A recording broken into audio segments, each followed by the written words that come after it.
Hello friends, आपका बहुत बहुत स्वागत करते हैं अपने यूट्यूब चैनल साहस ऑफ सॉल्यूशंस पर। दोस्तों, जैसा कि सीरीज के पिछले वीडियो में प्रिज्म और वाइट स्पेस के बारे में हमने देखा, और आज का वीडियो आपके लिए बहुत ही इम्पोर्टेंट है, जिसमें हम ये देखने जा रहे हैं कि व्यू प्रोवाइडर का क्या कंसेप्ट है। ये कंसेप्ट आपको जरूर जानना चाहिए अगर आपको अच्छे से कॉर्पोरेट लेवल का काम करना है। तो अगर आपके पास नॉलेज नहीं है, फिर भी बहुत सारे डेवलपर इस काम को कर लेते हैं, लेकिन अगर आपके पास नॉलेज इसका है तो आप अपने एप्लीकेशन के परफॉर्मेंस को इन्हांस कर सकते हैं। कैसे, इसके बारे में आपको वीडियो में हम बताएंगे कि किस तरीके से ये हमारे एप्लीकेशन के परफॉर्मेंस पर डायरेक्टली इफेक्ट डालता है। तो चलिए चलते हैं, स्टार्ट करते इस वीडियो ट्यूटोरियल को। और इस वीडियो को आप बिना स्किप किए केयरफुली डीपली डेमो के साथ देखिए, इसको समझिएगा और डेमो करके देखिएगा भी साथ ही साथ। तो चलिए चलते हैं, स्टार्ट करते हैं। तो हम देखने वाले हैं व्यू प्रोवाइडर्स के बारे में। देखिए, व्यू प्रोवाइडर्स एक कंपोनेंट का मेटा डेटा है। जैसे आपको पता है कि एडिट कंपोनेंट के बहुत सारे मेटा डेटा हैं, जिसके अंदर हमने selector, template URL, style star URL, preserve white space, ये सब कुछ हमने देख लिया। अब हम देखने जा रहे हैं व्यू प्रोवाइडर। देखिए, स्टार्टिंग के जो 5 मेटा डेटा हैं उसी पर बहुत सारे लोग अपना काम कर लेते हैं, लेकिन ये सारे जो मेटा डेटा मैं बता रहा हूँ ये आउट ऑफ स्कोप है, आपको जानना चाहिए। बहुत सारे डेवलपर को नहीं पता, अगर आपको आता है तो आपका प्लस इम्पोर्टेंस ज़्यादा रहेगा और आपको सामने वाला को लगेगा कि आपने बहुत ही डीपली काम किया है। देखिए, व्यू प्रोवाइडर का यूज तब हम करते हैं जब हम किसी क्लास को कंपोनेंट लेवल का कर देते हैं। देखिए, बहुत ही बड़ा लॉजिक छुपा हुआ है जब मैं बोल रहा हूँ कंपोनेंट लेवल का। देखिए, कोई भी क्लास आप क्रिएट करते हैं तो उस क्लास को दो तरीके से यूज किया जा सकता है। एक तो तरीका आपका ये हो गया, उस क्लास को आप मॉड्यूल लेवल का करके यूज करिए। मॉड्यूल लेवल का किसी क्लास को करते हैं तो उस क्लास का name app module TS file के प्रोवाइडर सेक्शन के अंदर रखते हैं, तो क्लास उस मॉड्यूल के अंदर जितने भी कंपोनेंट है सबके लिए अवेलेबल हो जाएगा। लेकिन जब उस क्लास को किसी कंपोनेंट के लेवल का बनाना है तो उस क्लास को आपको उस कंपोनेंट के व्यू प्रोवाइडर के अंदर रखना पड़ेगा। यहीं पर इस सब लोगों को आइडिया नहीं होता कि व्यू प्रोवाइडर भी होता है। तो अब ऐसा करें क्यों? जब हमारा क्लास हम मॉड्यूल लेवल पर कर देते हैं तो क्लास सभी कंपोनेंट के अवेलेबल हो ही जाता है, तो हम उसी से काम चला लेंगे। हम कंपोनेंट लेवल का क्यों करें, ये भी क्वेश्चन उठता है। इसका आंसर ये है कि जब हम किसी क्लास को ऐप मॉड्यूल फाइल के अंदर रखते हैं तो उसका नेम जो है ऐड हो जाता है कहाँ पर, इंपोर्ट वाला लाइन में। ठीक है, अभी दिखाऊंगा मैं। तो होगा क्या कि जब आपके एप्लीकेशन को कोई हीट करेगा तो हीट करते ही आपको मैंने बताया था कि जितने भी इंपोर्ट किए हुए लाइन होते हैं सारे पहले लोड हो जाते हैं। आप उसको यूज करिए ना करिए, तब मॉड्यूल लोड हो जाता है, तब आपका एप्लीकेशन स्टार्ट होता है। तो अब सपोज करिए कि ऐसा कोई क्लास, जैसे मान लीजिए कोई ऐसा क्लास है जो बहुत सारी जगह यूज हो रहा है, एप्लीकेशन का स्टार्ट होते भी यूज हो रहा है, तो उसको ऐप लेवल का कर लीजिए, कोई दिक्कत नहीं, मॉड्यूल लेवल का कर लीजिए। लेकिन ऐसा भी कोई क्लास होता है जिसको सारे जगह यूज नहीं किया जाता है, किसी स्पेसिफिक एक दो कंपोनेंट पर यूज करते हैं हम। तो अगर वैसे क्लास को भी आप रख लीजिए कहाँ पर, मॉड्यूल के अंदर, तो अगर आप उसको यूज नहीं भी करेंगे तभी वो क्लास क्या हो जाएगा, लोड हो जाएगा ब्राउजर में यूजर के, जिसके चलते उसका बैंडविड्थ कंज्यूम करेगा, एप्लीकेशन की परफॉर्मेंस को डिक्रीज करेगा, जबकि क्लास यूज भी नहीं हो रहा है। तो वैसे क्लास को हमें क्या कर देना चाहिए, कंपोनेंट लेवल का। जब यूजर उस कंपोनेंट पर जाए तब वो क्लास लोड हो, जिसके चलते हमारा एप्लीकेशन का परफॉर्मेंस इंक्रीज हो जाए। बहुत इफेक्टिव कंसेप्ट है और बहुत कम लोगों का आइडिया है ये। जिनको नहीं आइडिया होता है तो मजबूरन वो क्या करते हैं कि मॉड्यूल लेवल का ही क्लास बना के रखते हैं, जिसके चलते उनका एप्लीकेशन का परफॉर्मेंस डिक्रीज होता है और सोचते हैं कि हमारा एप्लीकेशन जो है एंगुलर का है और फिर भी स्लो चल रहा है। नहीं, एंगुलर में प्रोजेक्ट क्रिएट कर देने से आपका एंगुलर का एप्लीकेशन फास्ट नहीं हो जाएगा। उसके फीचर्स को जब तक यूज नहीं करेंगे वो एप्लीकेशन फास्ट नहीं होता। तो इसलिए आपको उसको फीचर का यूज करना चाहिए। चलिए मैं आपको दिखाता हूँ। क्लास क्रिएट करूंगा, मॉड्यूल लेवल का बनाऊंगा, उसको यूज नहीं करूंगा तब भी देखिएगा वो क्लास लोड हो जाएगा, भले वो सारे कंपोनेंट के लिए अवेलेबल रहे। जब यूज करूंगा तब भी लोड होगा, नहीं यूज करूंगा तब भी लोडेड रहेगा। और जब मैं उसी क्लास को कंपोनेंट लेवल कर दूंगा तो उस टाइम लोड नहीं होगा जब तक मैं उस कंपोनेंट पर ना जाऊं। ये भी एक कंसेप्ट है, अच्छे से समझिएगा। चलिए देखते हैं। तो ये हमारा वो प्रोजेक्ट है जो हमने पिछले वीडियो में जहाँ पर डेमो कर रहे थे। तो अब काम करते हैं, सब हटा देते हैं एक बार, या इसका कनेक्शन ही यहाँ से हटा देते हैं, इसको कमेंट कर देते हैं सबको, या डिलीट कर देते हैं।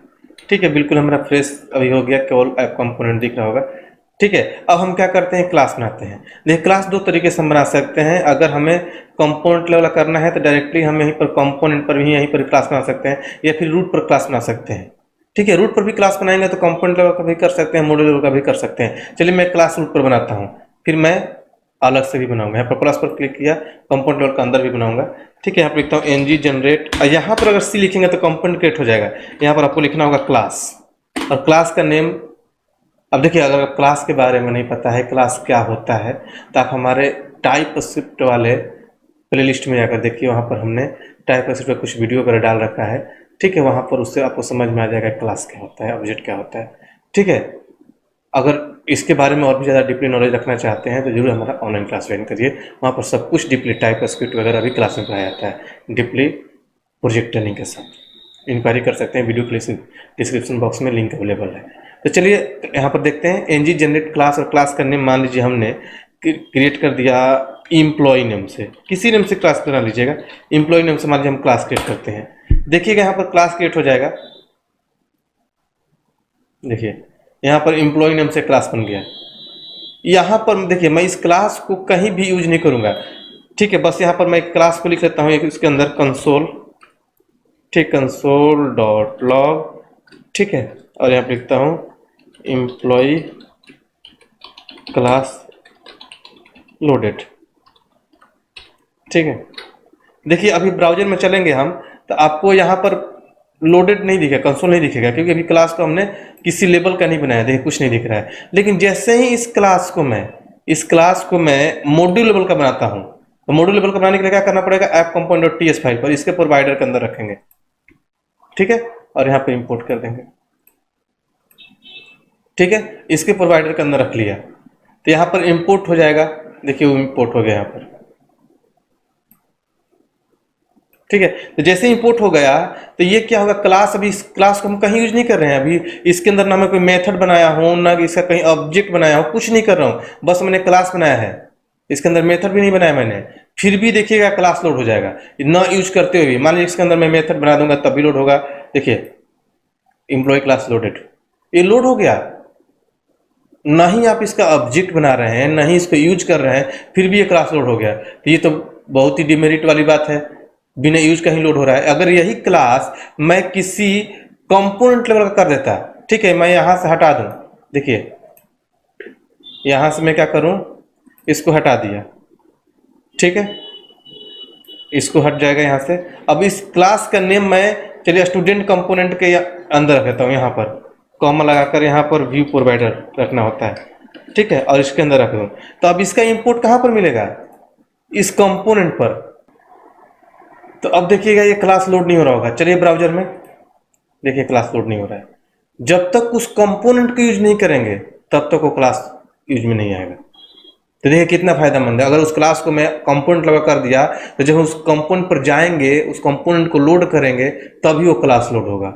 कितना बेनिफिशियल है। अब हम आगे इसमें आगे ये भी समझ लेते हैं कि किसी क्लास को यूज कैसे करते हैं। जैसे मान लीजिए क्लास हमने बनाया, ठीक है, अभी मैं क्या करता हूँ, इसको यहाँ से हटाता हूँ। ठीक है, सेव कर दिया मैंने। ठीक है, इस क्लास को मैं अभी मॉड्यूल लेवल का ही रखता हूँ, क्लास को यूज करना भी आपको सिखाते हैं। ठीक है, सेव कर दिया हमने। इसको भी हटाते हैं, स्टूडेंट कंपोनेंट हम यूज नहीं कर रहे हैं। ठीक है, यहाँ पर आते हैं, यहाँ पर मैं कोई फंक्शन बनाता हूँ, या फिर मैं पहले कंस्ट्रक्टर लेता हूँ। ठीक है, और यहाँ पे लिखता हूँ कंसोल, दिखाने के लिए कंसोल डॉट लॉग। ठीक है, इसको हटाता हूँ, कमेंट करता हूँ। ठीक है, कंसोल डॉट लॉग, और यहाँ पे लिखता हूँ क्या, एम्प्लॉय कंस्ट्रक्टर लोडेड, या कंस्ट्रक्टर कॉल करता हूँ। ठीक है, सेव। अभी मैं फंक्शन आता हूँ यहाँ पर शो नेम से, और कंसोल करता हूँ, बस इसको एक्सेस करके आपको दिखाऊंगा। कंसोल डॉट लॉग, और यहाँ पर मैं डालता हूँ क्या, हेलो साहब, सेव। अब देखिए ये सब कंस्ट्रक्टर वगैरह मेथड तो अब जब तक कॉल नहीं होंगे जब तक मैं इस क्लास का ऑब्जेक्ट नहीं बनाया था। यही चीज़ मैं आप लोगों को डेकोरेटर में बताया था कि डेकोरेटर वाला क्लास अपने आप लोड हो जाता था, उसका कंस्ट्रक्टर कॉल हो जाता है विदाउट क्रिएशन द ऑब्जेक्ट। अब देखिए ये दोनों नहीं लोड हो रहे होंगे, कहीं भी यूज नहीं में आ रहा होगा, देखिए नहीं आ रहा है। जैसे ही मैं इसका ऑब्जेक्ट क्रिएट कर दूंगा, जैसे मैं इस क्लास को लिया और ऐप कंपोनेंट पर चलते हैं और यहाँ पर मैं दिखाता हूँ, लिखता हूँ कंस्ट्रक्टर और यहाँ पे इसका ऑब्जेक्ट क्रिएट करता हूँ। देखिए ऑब्जेक्ट क्रिएट करने का दो तरीका है, या तो आप न्यू कीवर्ड से भी कर सकते हैं या फिर कंस्ट्रक्टर के अंदर भी कर सकते हैं। ये आपके असाइनमेंट है, आप बताइएगा कि न्यू कीवर्ड से कंस्ट्रक्टर, न्यू कीवर्ड से ऑब्जेक्ट क्रिएट करते हैं तो क्या होता है और कंस्ट्रक्टर के अंदर ऑब्जेक्ट क्रिएट करते हैं तो क्या होता है, दोनों में डिफरेंस क्या है। आप अपना आंसर हमें बताइएगा इस वीडियो के डिस्क्रिप्शन बॉक्स में। अगर नहीं पता होगा तो भी बताइएगा, हम आप लोग को उसका भी सोल्यूशन देंगे। बहुत ही मेजर डिफरेंस है उस दोनों में। देखिए तो एंगुलर ने दिया है कंस्ट्रक्टर के अंदर करिए, जिसे हम डिपेंडेंसी इंजेक्शन बोलते हैं। यहाँ पर लिखेंगे प्राइवेट, ताकि ये ऑब्जेक्ट यहीं पर यूज हो। ठीक है, यहाँ पर मैंने लिख दिया ओबीजे कॉलन और यहाँ पर हम लिख दिया एम्प्लॉय। तो एम्प्लॉय जैसे ही मैंने लिखा तो एम्प्लॉय करने में यहाँ पर सॉरी कहाँ पर मैं कर रहा हूँ, कंपोनेंट पर करना है, ऐप कंपोनेंट पर चलना है, मैं गलत कर रहा हूँ। ऐप कंपोनेंट कहाँ गया, ऐप कंपोनेंट, ऐप कंपोनेंट और टीएस फाइल, यहाँ पर मैं कंस्ट्रक्टर के अंदर करूँगा। ठीक है, यहाँ पर लिखूंगा प्राइवेट, ताकि ये इसी कंपोनेंट पर यूज में है, ओबीजे। आगे मैं आप लोग को बताऊंगा कोडिंग स्टैंडर्ड क्या होता है, ओबीजे हमें रखना चाहिए कि नहीं, ऑब्जेक्ट का नेम भी से बताऊंगा आपको। ठीक है, हमने एम्प्लॉय का नेम यहाँ पर ऐड कर दिया। ठीक है, अब हम क्या करते हैं कि इस ओबीजे से मैं इस, अब जैसे ऑब्जेक्ट क्रिएट कर दिया तो जैसे ही मैं जाऊंगा ब्राउजर पर, देखिएगा कि एक कंस्ट्रक्टर कॉल हो गया होगा, इस क्लास का कंस्ट्रक्टर। मतलब किसी क्लास का कंस्ट्रक्टर तब कॉल होता है जब उस क्लास का ऑब्जेक्ट रहते हैं। देखिए यहाँ पर जाइएगा, देखिए एम्प्लॉय कंस्ट्रक्टर कॉल, मतलब इस क्लास का कंस्ट्रक्टर कॉल हो गया। ये भी बहुत ही अच्छा कंसेप्ट है, बहुत अच्छे से समझिएगा। कोई डाउट होगा तो जरूर कमेंट करिएगा। अब देखिए अब हम यहाँ पर आते हैं, अब इस क्लास की इस मेथड को कॉल करता हूँ, ये एक्सेस होने लगा क्योंकि ये क्लास का पब्लिक प्रॉपर्टी, इसको प्राइवेट नहीं किया है। प्राइवेट कर दूंगा तो एक्सेस नहीं होगा। देखिए यहाँ पर एक्सेस हो जाएगा, लिखूंगा मैं ओबीजे डॉट, देखिए सॉरी ऑब्जेक्ट लिखूंगा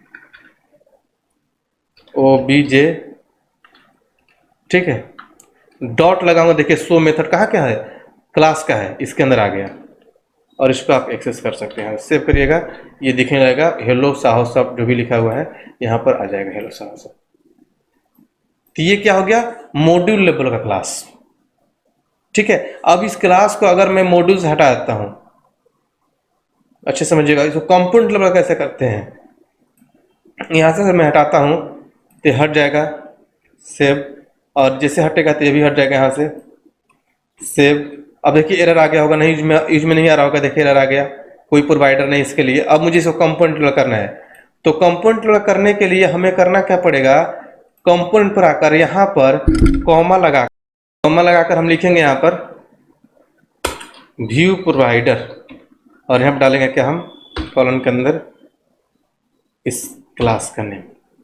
ठीक है, अब देखिए अब ये यूज में आ जाएगा, मतलब ये क्लास लेवल का कंपोनेंट हो गया।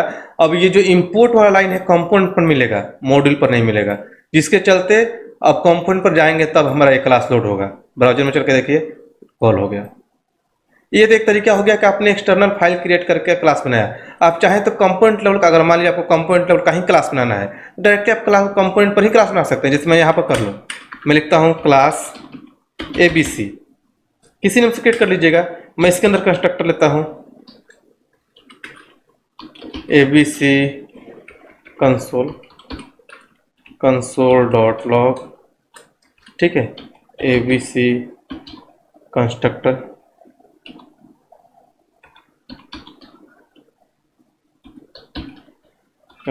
कॉल्ड।